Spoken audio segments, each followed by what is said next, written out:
Okay.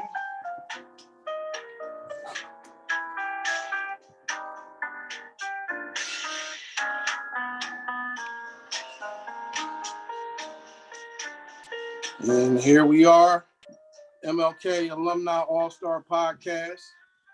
My man K Boogie, bring us on in. What's going on? Can everybody hear me? Can you hear me? Am I good? Loud and clear, bro. Thank you, sir. That's some good intro music right there, man. Who was that? Do you know who that was, by the way? Just a little bit of jazz. I see. Jazz. Little bit of improvised. Who's this guy, man? I think I know this guy. Is this for the Uptown Martin Luther King Superstar Podcast alumni? Is that what's going on? I mean, I guess people who went to Abington, they can. I guess they can come through too, because that's Whoa, not Abington. Remember, Abington friends. We played ball there. Sorry, my bad. Oh, you didn't. It's not Abington. It's not Abington High. No. You don't do that. Don't turn your nose at them like that. Don't turn your nose at them. What's going on, bro? You did. We won chips and travel where I was from. You did. Yeah, you did win chips. Good to see you, though, brother. Good to likewise, see you, man. I'm loving that North Face hoodie, man. I'm loving that hoodie. Thank you, brother. Much respect to the Alt Day. Much respect to your Clippers. Respect. Thank you. Much respect to y'all too. Are you going to try to get to any Sixers games or anything, or? Yes, and I've already put in a couple requests for some big nights. You know you're included in those numbers. You know you are included. You know okay. How we do. You know I how do. We do.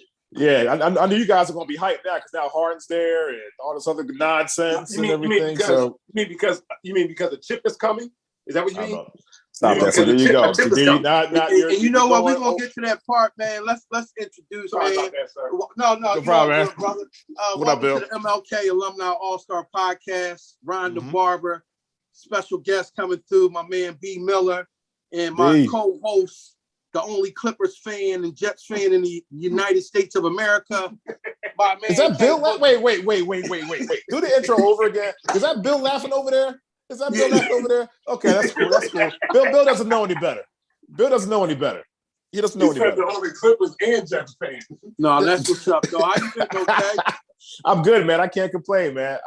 Just working and just pretty much just staying out the way and everything. What about you, man? Mine is pretty uneventful. That's just the way I like it. So go ahead. What's going on with you, man?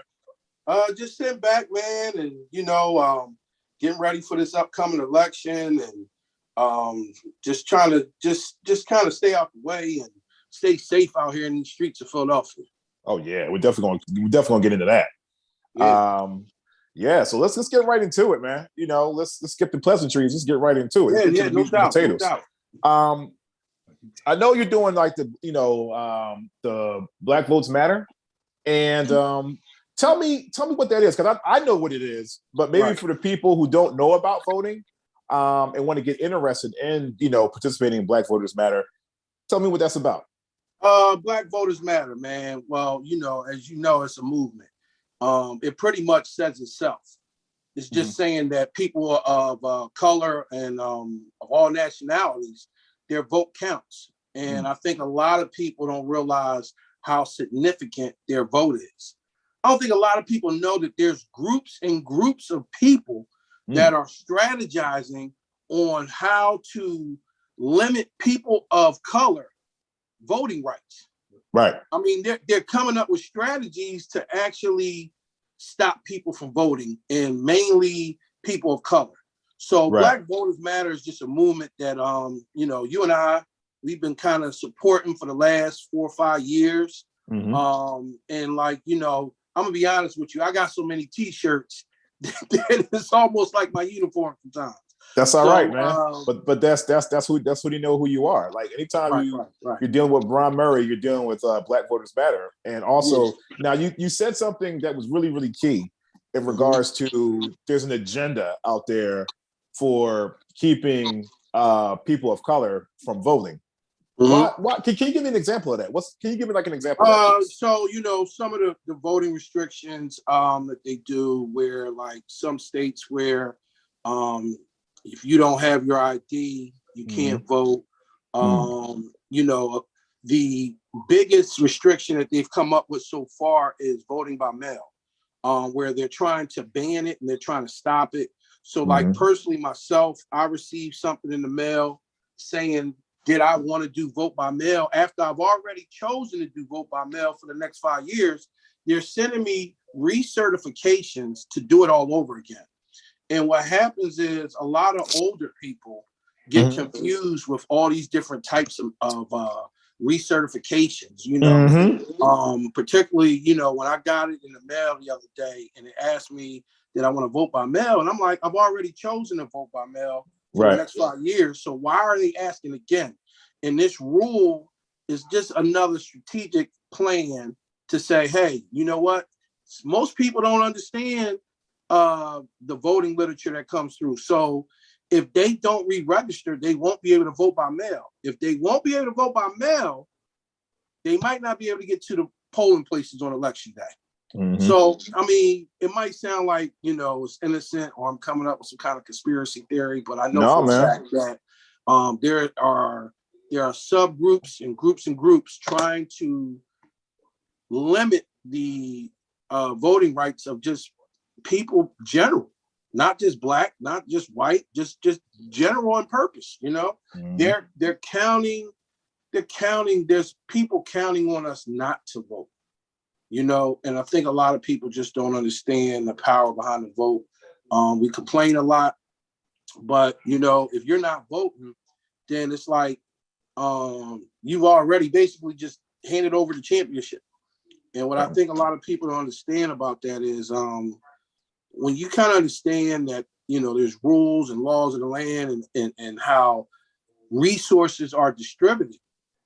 You know, they're distributed by the people that we put in office. And of course, not everybody's going to make you happy. Not everybody's going to fulfill the promise that they make. But at the same time, the stronger we vote, the more stronger our vote becomes. And eventually we can start choosing people who we know are reputable and will actually complete the task that the people need. So Black Voters Matter is just something that I'll probably support for the rest of my life. Shout out to Brittany Small. She used to be the regional coordinator for this part of the country. And she put me on the Black Voters Matter. And, you know, you and myself, man, we just been going city to city to make people aware of their voting rights. You know, we've been to Pittsburgh, Erie, PA, Allentown. And that's just with us locally, even though Black Voters Matter has made it all the way to Georgia, and I'm pretty sure across the nation. So most definitely, yeah. Now you were also talking about like more on these agendas now, because the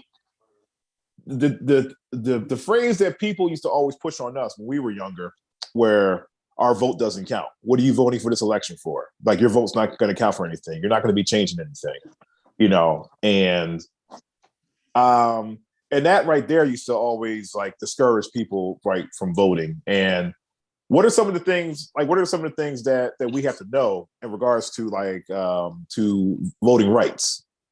Well, voting rights, man. First of all, your voting rights is that every citizen in the city of Philadelphia, I can't speak about anywhere else. But if you're a convicted felon, you are allowed to vote. Having a felony on your record does not limit you from voting. So those are definitely some of the voting rights.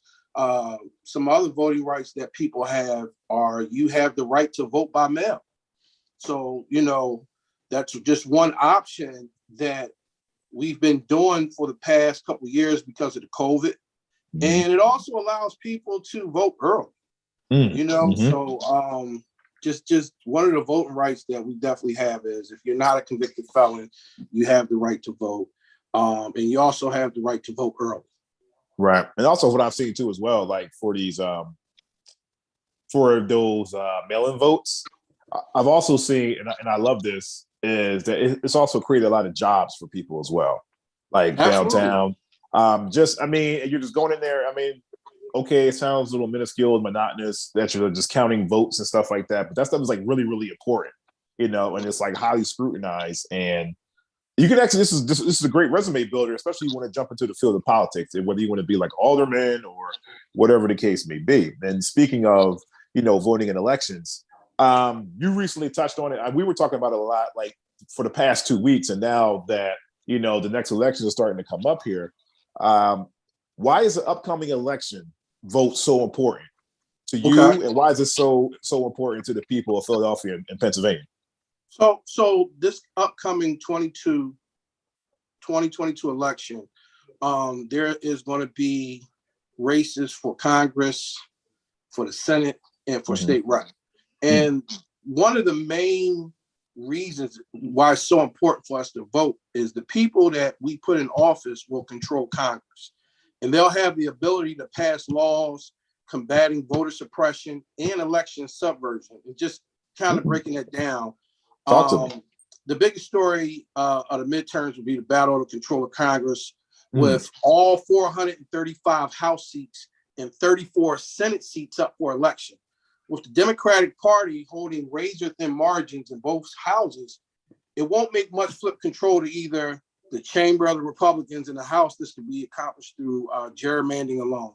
That's kind of like, probably another language. I see it, man. Listen, Mr. Murray, Professor Murray, Murray, your governor ahead, Professor Murray. I didn't know this is a poli-sci class, but I'm loving it. Yeah, let me come. I'm gonna break it down, baby. Break it down. The main purpose is, the people we put in office will control Congress. Next is the control of state governments and the power to restrict or enhance access to voting. So the power to restrict or enhance access to voting means certain things like what we do during election time is go pick people up, give them rides to the voting polls, mainly elderly people or handicapped people.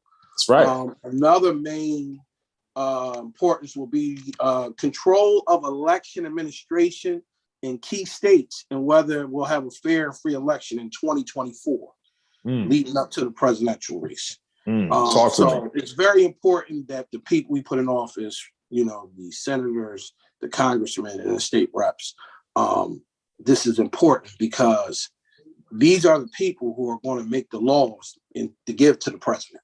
A lot of people don't realize, like, we elect the president doesn't just run the country by itself.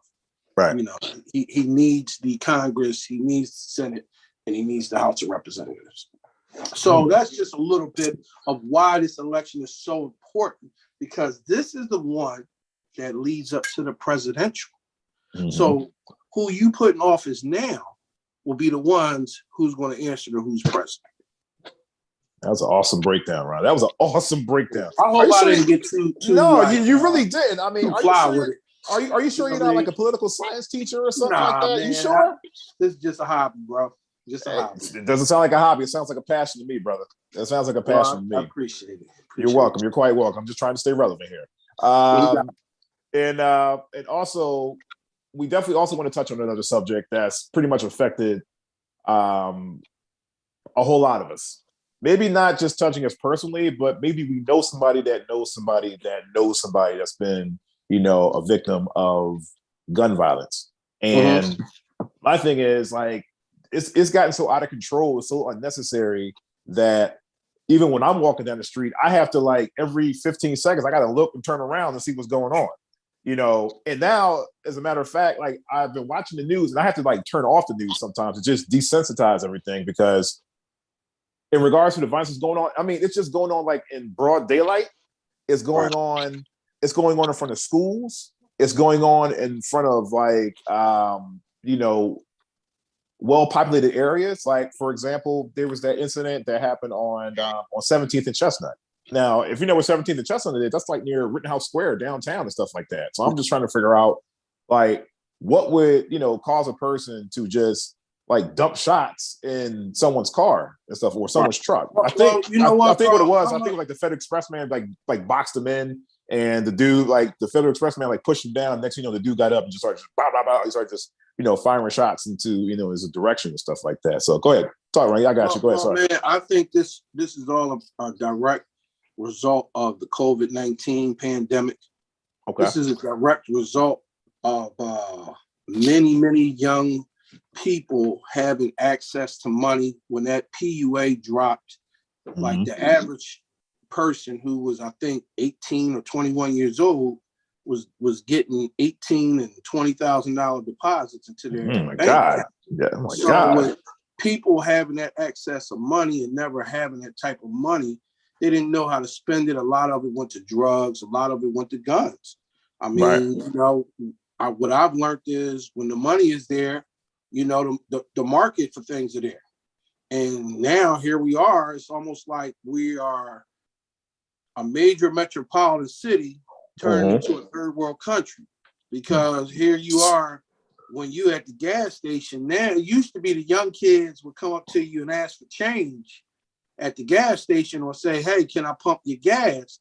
Now they coming up to you with a 9mm telling you to step to the side and give me your car. You know what I Literally. mean? And it gets kind of scary because, these are somebody's kids. These are somebody's son, somebody's daughter. Somebody's and brother, I really think that we have to be careful how we travel, be more alert, more observant.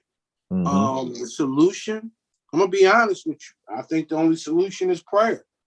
I think God is going to be the only answer to bring this level of danger down. I mean, it's scary when you say to yourself, I gotta carry a gun to go get gas. Or I got to carry a gun to go to the gas or go to the supermarket, because I don't know if some young hothead kid is going to try to jam me. And like you look right now, carjacking is at an all-time high. Yeah, like one of my homegirls was almost not almost a victim, but I think she saw something, and luckily her spider sense was tingling that she got a chance to see what was going on. So she got on the phone and called her uncle. And what she did was she called her uncle. Her uncle told her, yeah, bring him through here. Bring him through here. And basically he was lucky, because like for these carjacker guys out, these young bucks out here, man, like you need to worry about who you're jacking, because you could be jacking somebody's mom, somebody's wife, somebody's fiance, somebody's pregnant fiance and stuff like that. And listen, man, it's like the wild, wild west now. Like everybody can get a pistol, and just go for theirs, man. I've seen it so easy to get your hands on a gun, and our jails are filling up instantly with the youth. And that's gonna be my next, great point. Youth are committing homicides, and next thing you know, they're in there not knowing that, hey, you're in here for the rest of your life. That's right. And it gets scary, but I think at some point, besides the spiritual awakening of trusting in God, we also as men of the community got to do more. And then when I say do more, we need more mentorship programs. We need more sports. I don't know if just sharing history. America, when it went through the Great Depression, one of the ways it came out the Great Depression was sports. Yep. And I'm just saying, if we had more sports and more activities for the youth, I mean, it would decrease the shooting, it would decrease the killing, it would decrease the carjacking. Would it solve the problem? No, but guess what? The more opportunities we have for the youth to do stuff, the lesser the chance that they're going to go out here and try to carjack, because what's going on now is the people who are normal citizens, they're going to get firearms too. They're going to get a license to carry. Yep. You know what they're doing? If somebody jumps out and puts a gun to them and says, give me your car, guess what? They're pulling their gun out and killing them. They're firing right back. Then they're saying to themselves, guess what? This was somebody's son. This was somebody's daughter. You know what I mean? That he might have been a good kid, but guess what? It's so serious to the point that we need God, man. And I'm not trying to preach. No, I hear you, man, because that's the first thing people are going to say. That's the first thing people are going to say. We need more of, and this is just me, my opinion. We need more of the clergymen to come from behind the pulpit and get out here in these streets. And shout out to those that are doing it. Most definitely. You know who you are. You do have some clergy, some preachers who are trying to make a difference in their community. Most definitely. And that's what it's going to take. the people need to have some kind of leadership spiritually, because right now it's dark. Real dark. It's dark, my friend. It's dark. You know, I mean, look, maybe I watched too much Batman, but I said, man, we becoming Gotham City. Oh yeah. What's the name of that place down there in the like under the subway? Crime Alley. Yeah. Yeah. It's like, listen, how did that song go? And we're all part of the same gang. You know, everybody talks about he's such a good boy and stuff like that. I mean, it says, look, he said, you know, my baby ain't never hurt nobody, you know, but he still got smoked at baby's party. You know, so it's like that, man. You know, it's like, oh, he's such a good kid. Well, why is he jacking cars? What's going on with that? You know, he all that energy that you could be using for, you know, like jacking cars and stuff like that, you could easily be putting that type of effort into like a vocational program, you know, HVAC, you know, being an electrician, being a plumber. Or you could be, you know, if you like to play video games, everybody wants to go home and play Madden or play live or 2K or stuff like that. Okay, if you want to play live in 2K, why don't you get paid for it? Go start going to these gaming tournaments. Go to esports, you know, go do esports management and stuff like that. Get paid for it. Be a beta tester or something like that. Call the company up. See if they're looking for, you know, game testers and stuff like that to find bro, like glitches and stuff like that, you know? It's going to take more people like yourself and others who have this information and have the ability to share it with youth. There's a lot of good programs going on at Martin Luther King High School right now. I think they have a auto program, after school program. They also have several groups, like I believe it's called Men Who Care, who come in and talk to the kids about different issues, along with the MLK Barber Academy. So, you know, there's some people that's doing things to try to make a difference. But ultimately, I think it really just comes down to we have to put our faith in God and ask God to turn things around in our community. And one of the ways we can do that is by taking accountability as you yourself, as us as men ourselves. And you know what, man, this might sound corny and cliche, but just living the right way, man. Living the right way, doing the right thing for the right reason. So that way you can kind of show not just the youth, but people that, hey, man, there's still some good people out here. You know what I mean? Because, you know, I think that might be part of it too, man. A few bad apples that just make everything look bad. That's right. And I think that's part of it too, because I think some of these young kids out here don't have like those role models that they can look up to. You know, like they don't have like a Ron from Black Folks Matter to show you how to. No, seriously, man, they don't have like a, you know, they don't have a Bill, they don't have a Ron, they don't have a Casey. They do, but I guess some of them think that it's kind of corny until they have like no options and stuff like that. Right. But you know, I mean, I try it to, you know, just tell the kids like, listen, man, like, okay, you don't want to go to college? All right, cool. There are other ways that you can like make money and hold yourself down legally. You know, like, I mean, you can get a job. Like, okay, all right, there's nothing wrong with working at Walmart, nothing wrong with working at Target, you know, but make sure you have a plan. Like, you just don't want to work at Target just rocking the Target shirt, you know, for like 5 years. Like, you want to, you know, you want to get in there, you want to try to do a management program before you go into school. They have like tuition reimbursement. You have to just ask within, because be honest with you, Target, Walmart, Kentucky Fried Chicken, McDonald's, Burger King, like those are like global franchises. They will literally pay for your way for school. You know, man, they paying top dollar now because of, well, I know at one time they was because of COVID. And just kind of going back, a lot of people got that PUA money.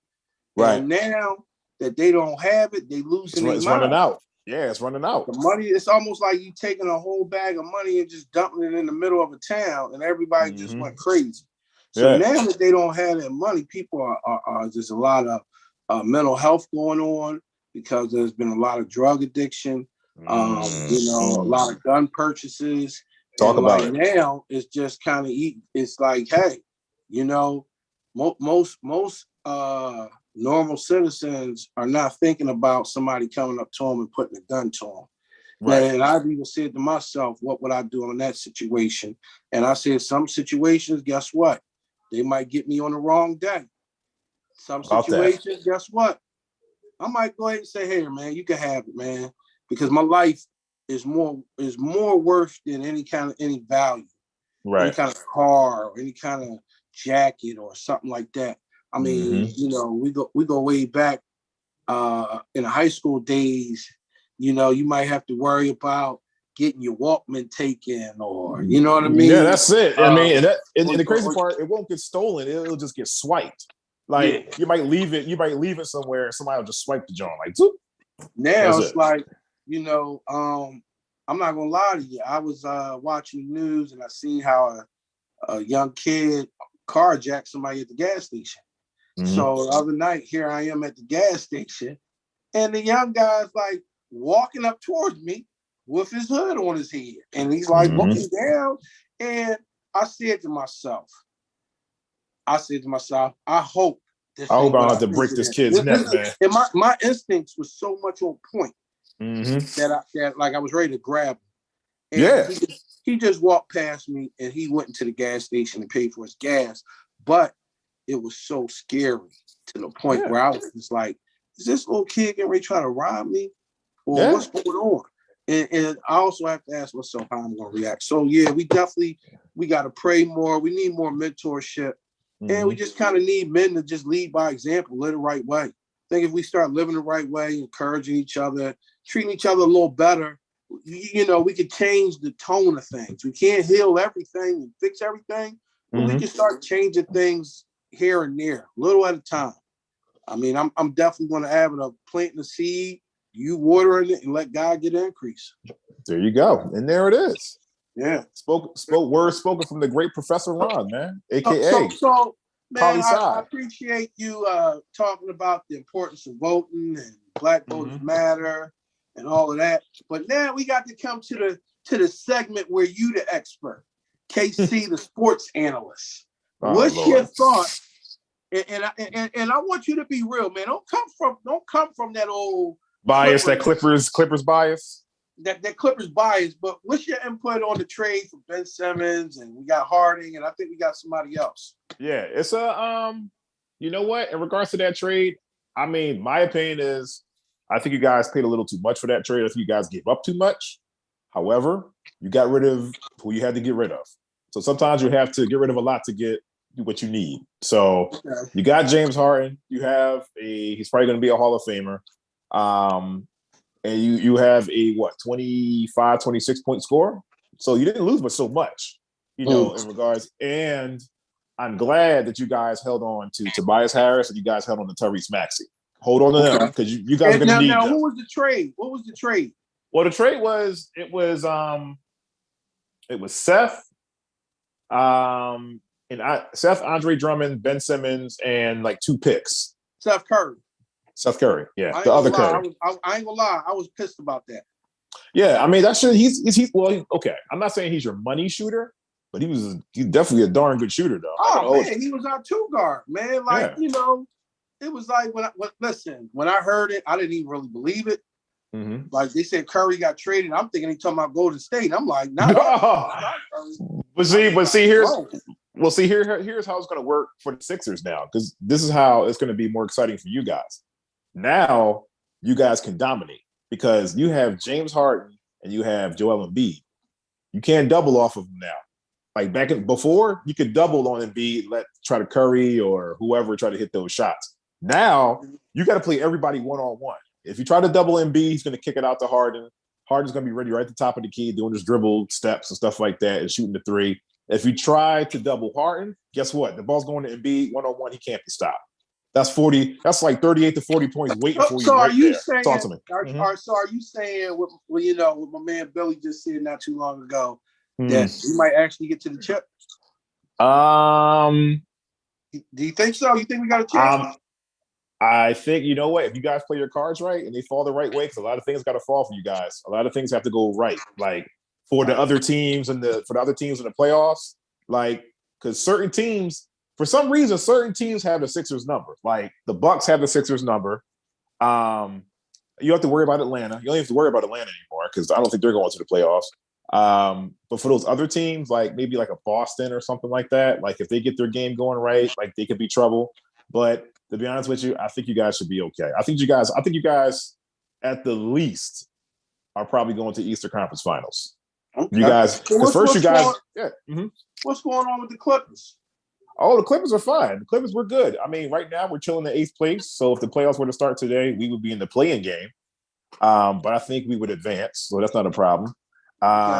But yeah, I mean, we're down two superstars. We're down 2 stars, but we're still in playoff contention. So that says a lot about the coaching of Ty Lue, and how much of a situational coach he is, because he just mixes up the lineup. Not everybody is starting every game. He's just mixing everything up, like boom, like you start. Oh, I don't like this lineup. You come in, you come in. Unlike Doc Rivers, and no disrespect to Doc, because I love Doc, former Clipper, but sometimes Doc doesn't make those game situation changes. Sometimes he'll just let it ride. He'll just let it ride out. Like, all right, well, Embiid is getting killed out there. He's in foul trouble. I'm just gonna let that ride out. Maybe he can fix it himself. He's a grown man. All right, sometimes you need to take him out, talk to him, and say, listen, Embiid, you're effing up. Get back in there and do something. Right. Or sometimes you got to take Tyrese Maxey out. Yo, Tyrese, you're going a little too fast. Slow down. But I listen, man. I know that March 10th is circled on everybody's calendar because that's when Brooklyn comes back, and that's when Brooklyn has Ben Simmons. So, and that's a good trade too, because on Brooklyn side, now you have, whenever everybody is healthy, you're going to have 2 shooters on your wings. So you got Ben Simmons coming down at full speed, 6'10", 250 odd pounds coming down, and he's going to like either dish to Durant or Kyrie, and both of them can shoot. Come on, man. Then if push comes to shove, he can get the ball right back. If Ben is trailing, you get the ball right back to Ben. Ben's going to dunk that joint. Let me tell you something, man. Talk to me. Let me tell you something. Mm-hmm. Ben Simmons was going to leave. What's it? They had the Spectrum on the floor the other night. Where did the Sixers play at? Wells Fargo. Ben Simmons is going to be leaving the Wells Fargo Raiders as a lobster because he's going to be mad. What does that mean? Late as a lobster. I mean, that sounds like a Miss Murray saying right there. Is that a Miss Murray saying? No. Okay. But I'm just saying. Tuesday. If he think he's coming to Philly and he think he's going to show off after he just tanked us and played us, I don't think he's coming to that better, he better keep his ass. Excuse my language. He better keep his butt on the bench. Yeah, I don't think he's listen, I don't think he's gonna be. I don't think he's gonna play. Not that game. Right. Because they know, like, how Philly fans are. They know. Yeah, we gonna trash you. They know. You can't go against the whole town and then come back like you the man. What? It's crazy because it's super ironic and super crazy because Bill can actually agree with me on this one. When people found out that trade went through, which was last week,